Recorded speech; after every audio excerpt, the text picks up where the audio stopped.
यूँ ही नहीं, अच्छी तैयारी चाहिए। ये उधर देख रहा है, तैयारी कुछ किए हैं?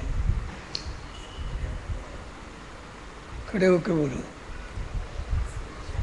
कल आया नहीं था तो क्लास में क्या हो किसी से पूछा तो क्या कहा है ये पूछा तो याद क्यों नहीं किया? हाँ बोलो, मति किसे कहती है?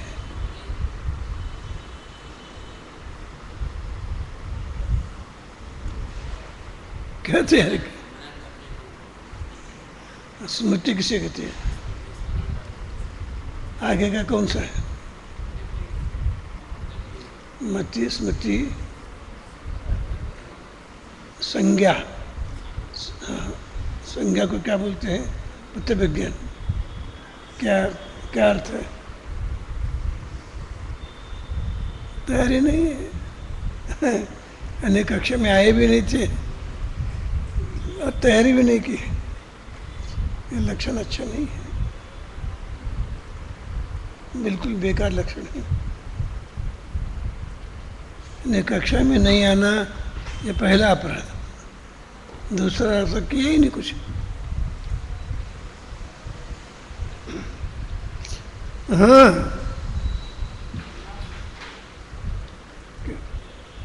अभी अभी नहीं बताया मैंने, बाद में बता दूंगा, अभी नहीं बताया। आपने फोन करके पूछा क्या? पूछ लिया? हाँ ठीक है। चौहों का बताओगे?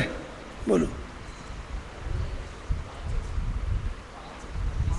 बोलो।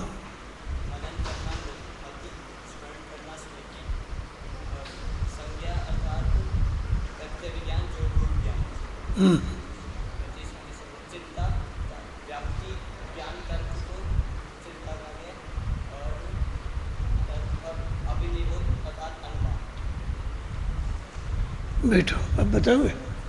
पूरा बताओगे? बोलो।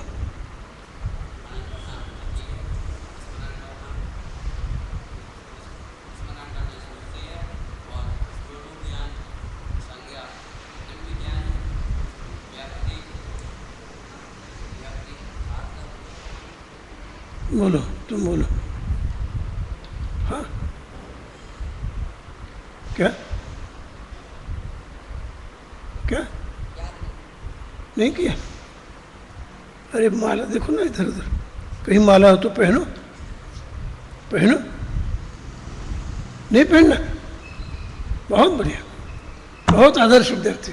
तालियां बजाओ है। अरे वाह, पीछे का के जाके खड़े हो जाओ। बोलो। लज्जा भी नहीं आती? लज्जा भी नहीं आती बोलने में? क्यों नहीं किया? क्यों नहीं किया? इसका उत्तर है कुछ? हाँ बोलो। तो मुझे बताना चाहिए था, मैं ले आता, आपको ले आता मैं। बोलो।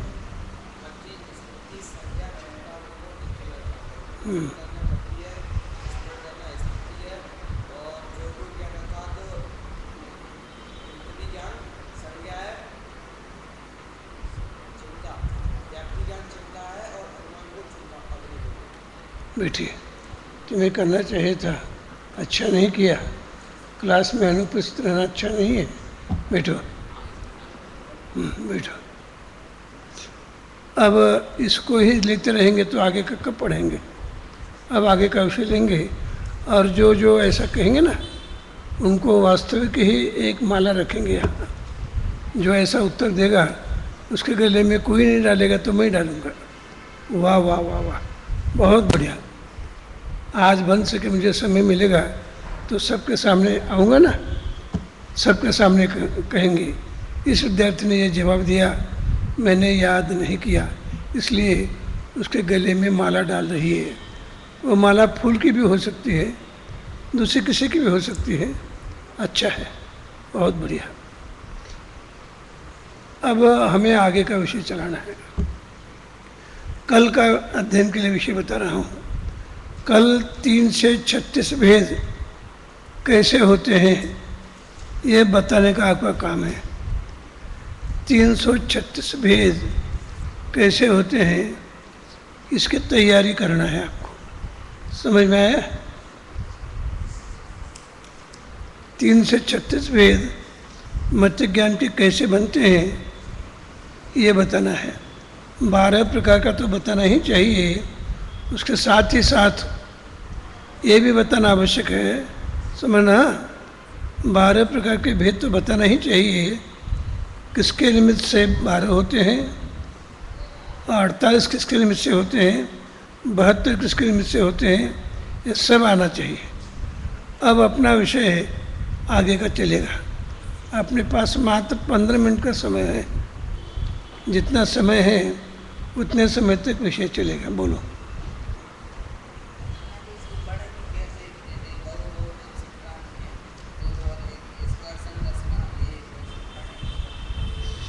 ऐसे पढ़ेंगे बहुविध। ये 12 जो है वे 4 इंद्रियों से 48 होते हैं। इंद्रिय बगल में दिया है।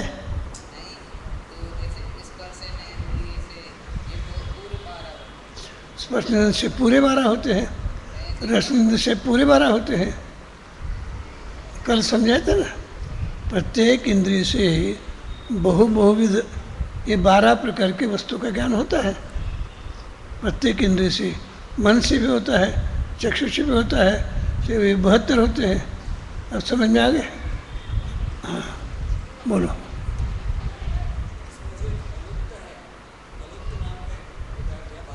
हाँ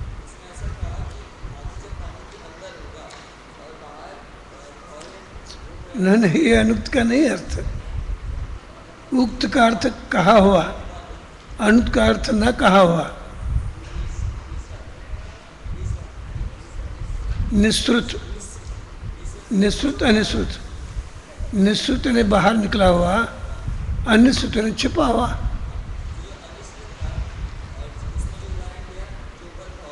हाँ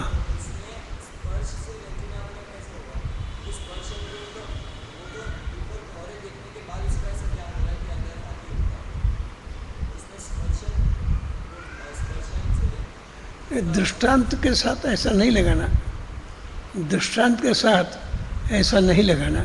ये तो हमने मात्र दृष्टांत दिया, दृष्टांत के साथ लगाना चाहते हो, ये नहीं होगा ना। स्पर्श इंद्र के द्वारा थोड़ी सी दूर से हवा आ गई, स्पर्श हो गया, अरे बारिश हो गई है, उधर से ठंडा गई है, ऐसा जानना। हाँ क्या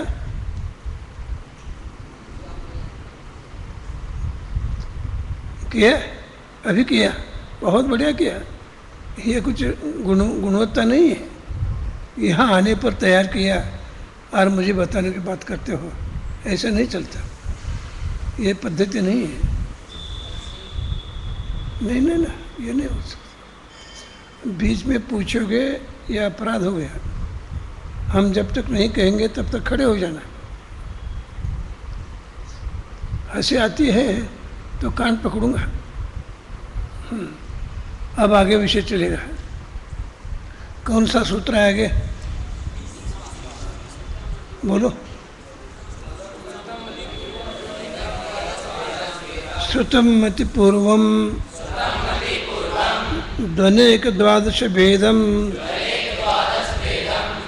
अब देखो इसका अर्थ बहुत सुलभ है। कैसा सुलभ है? श्रुतम, श्रुत ज्ञान, मति पूर्वम, मति ज्ञान पूर्वक होता है। श्रुत ज्ञान मति पूर्वम, मति ज्ञान पूर्वक होता है। यानी पहले मति ज्ञान होता है, बाद में श्रुत ज्ञान होता है। उसके भेद कितने हैं? 2 भेद है, अंग बाह्य, अंग प्रविष्ट। पहले के भेद है 12, एक के भेद है अनेक। पहले के भेद अनेक है, दूसरे के 12 हैं। अब मैं यहाँ का अर्थ पढ़ता हूँ। श्रुत ज्ञान मत ज्ञान पूर्वक होता है। उसके मूल भेद 2 है, पहले के अनेक और दूसरे के 12 भेद हैं। अब मैं सूत्र बोलने के लिए एक बार कहूँगा। श्रुतम मति पूर्वम ध्वनिक द्वादश भेदम। बोलिए। और एक बार बोलिए। इसका अर्थ देखना, श्रुत ज्ञान मत ज्ञान पूर्वक होता है, उसके मूल भेद दो है, पहले के अनेक और दूसरे के 12 भेद है। देखिए यहाँ संस्कृत में से आपको समझ में आना चाहिए। श्रुतम श्रुत ज्ञान, मति पूर्वम मति पूर्वक होता है, श्रुत ज्ञान मति पूर्वक होता है। द्वि अनेक, दो और अनेक भेद है। द्वे द्वि का अर्थ दो हो गया, द्वि और अनेक भेद है। और पहले के भेद, पहले के अनेक भेद है, दूसरे के द्वादश, दश यानी 10, द्वादश यानी 12। बोलो।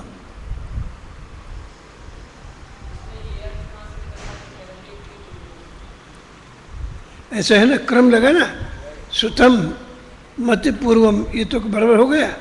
फिर द्वि, वे 2 प्रकार के हैं। फिर अनेक, अनेक और द्वादश, क्रम से लगाना होता है सूत्र में। यानी श्रुत ज्ञान मत ज्ञान पूर्वक होता है, ये तो समझ में आ गया। और द्विभेद है, किसके? श्रुत ज्ञान के 2 भेद है, उनमें से पहले के अनेक भेद है, दूसरे के 12 भेद है। क्रम से लगाना चाहिए, वहाँ ऐसा सविस्तर लिखा हुआ नहीं मिलेगा। बोलो। अब थोड़ा धैर्य रखो ना भाई, इतना उतावलपन उपयोगी नहीं है। अभी पढ़े नहीं तो इतने में बोलने पूछने लगा, थोड़ा रुकना तो चाहिए।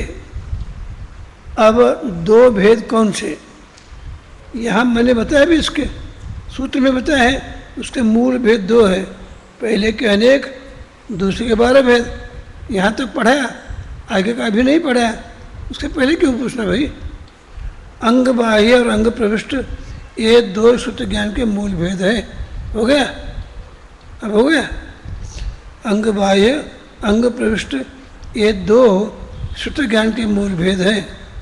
अंग प्रविष्ट के 12 भेद इस प्रकार है। अभी मैं पढ़ूंगा नहीं, आपको मन में पढ़ने के लिए कहूँगा, और 2 मिनट में आप में से ये 12 भेद कौन सुनाता है ये देखूंगा।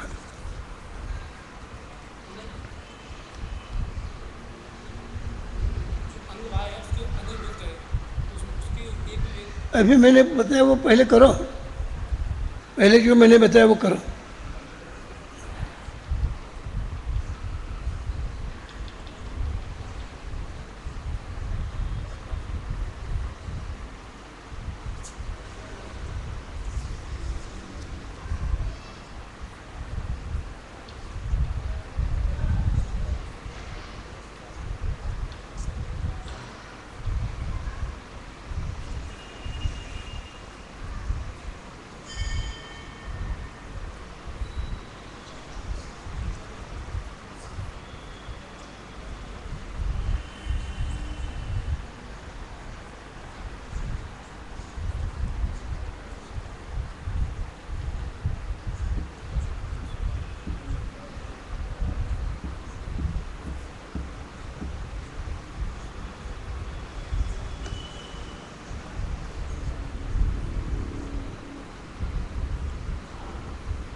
कितने लोगों को याद हो गया?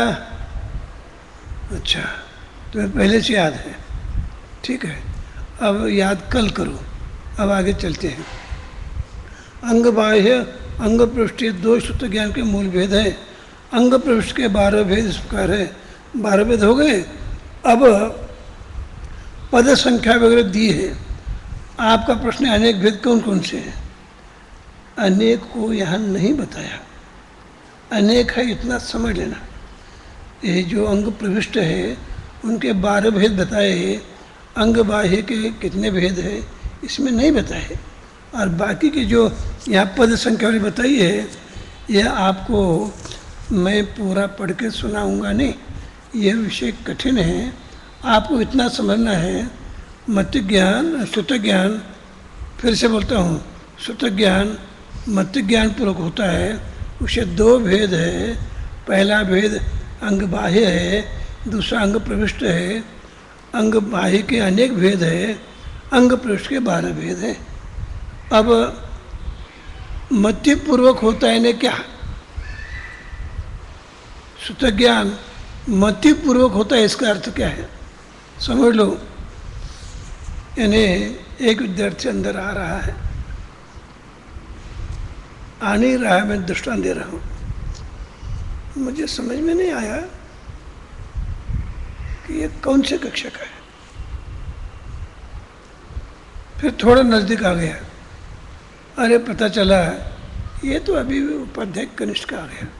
पहले उस विद्यार्थी को मैंने देखा, देखते ही आँखों के माध्यम से ये विद्यार्थी है, इतना ज्ञान हो गया, ये मत्य ज्ञान हो गया। फिर मत्य ज्ञान के बाद ये कौन सी कक्षा का है, ऐसा मन में विचारा गया। फिर समझ में आ गया ये उपाध्याय कनिष्ठ का है। अरे नहीं, ये तो भूतपूर्व विद्यार्थी है। ऐसा जो होता है, पहले मत्य ज्ञान से सामान्य ज्ञान होता है, और सामान्य ज्ञान होने के बाद विशेष जाने का जो प्रयास होता है उसे श्रुत ज्ञान कहते हैं। अधिक ज्ञान होता है, मत्य ज्ञान से जाने हुए पदार्थ के संबंध में अधिक जानना, उसे श्रुत ज्ञान कहते हैं। वो ये अवग्रह यहाँ नहीं, अवग्रह से जाने हुए पदार्थ के संबंध में अधिक जानना वो यह ज्ञान है। यहाँ यह ज्ञान की बात नहीं, यहाँ ज्ञान की तो बात है, ज्ञान का प्रकरण चल रहा है। मत्य ज्ञान पूर्वक ही श्रुत ज्ञान होता है। 5 इंद्रिय और मन के द्वारा मत्य ज्ञान हो गया, उसके बाद मन में प्रश्न उत्पन्न हो गया और अधिक जानने की इच्छा हुई, और इच्छा की तृप्ति भी हो गई, अधिक जाना। मत्य ज्ञान के बाद जो अधिक जानने का काम होता है उसे श्रुत ज्ञान कहते हैं। देखो यहाँ मैं आपको यहाँ की व्याख्या बताऊंगा।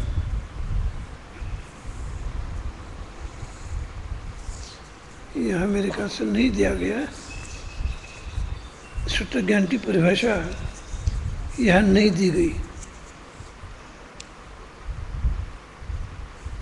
नहीं दी गई।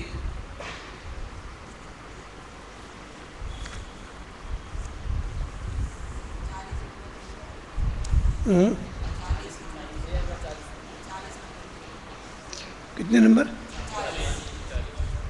40 नंबर पर क्या? 40 नंबर की श्रुत ज्ञान की परिभाषा। अभी मैंने जो बताया है मत्य ज्ञान श्रुत ज्ञान, मूल में यहाँ बताया क्या? हाँ देखो भाई, 40 नंबर की पेज निकालिए। मत्य ज्ञान के द्वारा 40 नंबर पेज निकालना, श्रुत ज्ञान वहाँ है। मत्य ज्ञान के द्वारा जाने हुए पदार्थ के संबंध में अन्य पदार्थ को जानने वाले ज्ञान को श्रुत ज्ञान कहते हैं। यानी मत्य ज्ञान के द्वारा जाना है, उसी पदार्थ को अधिक जानना, ये श्रुत ज्ञान, ये परिभाषा है। हाँ भाई, अब यहाँ 2 बातें आपको सुनना है। अंग बाह्य के जो अनेक भेद है, उनके नामों की चर्चा मुझे नहीं करना है, क्योंकि अनेकों के नाम नहीं दिए, अंग प्रविष्ट के नाम दिए हैं। वो है 12 अंग। यहाँ जो नहीं दिया है वो मैं बताना चाहता हूँ, बराबर सुना। 12 अंग जो बताए हैं, आचार अंग आदि, इन 12 अंगों में से आज एक भी अंग का ज्ञान सुरक्षित नहीं है। पहले समझना, 12 अंगों में से एक अंग का भी ज्ञान सुरक्षित नहीं है। तथापि श्वेतांबर जैन समाज में 11 अंग आज सुरक्षित है, ऐसा मानते हैं। बोलो क्या कहा? क्या कहा मैंने?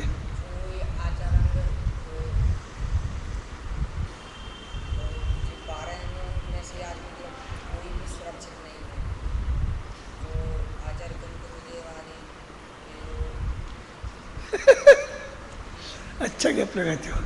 जिस समय सुनना चाहिए उस समय पढ़ते हो। कैसे समझ में आ जाए तुम्हें? हाँ, क्यों नहीं दिया? हाँ, यानी मैं पढ़ाता हूँ उसमें तुम पढ़ोगे तो कैसे ध्यान दोगे? मुझे देखते हो? कभी नहीं देखा, आज तक मुझे देखा ही नहीं। जब मैं ऐसा सुनाऊंगा उस समय नहीं सुनोगे, पढ़ोगे तो तुम्हें ख्याल कैसे आएगा? अच्छा अच्छा अच्छा अच्छा, दया आती है इस प्रवृत्ति की। बैठो। मैंने ये बात कही, दिगंबरों की मान्यता ये है 12 अंगों में से एक भी अंग का ज्ञान पूरा नहीं है। दृष्टिवाद अंग का कुछ अंश आज है, ऐसी दिगंबरों की मान्यता है। और श्वेतांबरों की मान्यता ये है, बराबर सुनना, 11 अंग सुरक्षित है, दृष्टिवाद का अंग बिल्कुल सुरक्षित नहीं है। दिगंबर और श्वेतांबर इन दोनों में ऐसी बिल्कुल विरुद्ध मान्यता है। मैं संक्षेप में कहना चाहूँगा, देव में भी भिन्नता है, गुरु में भी भिन्नता है, शास्त्र में भी ऐसी भिन्नता है। आज अपना समय हो चुका है, आज तुम्हें कॉलेज जाना है ना, इसलिए अभी जा सकते हो, जा सकते हो, जाओ। अटेंडेंस लगा दे, ठीक है।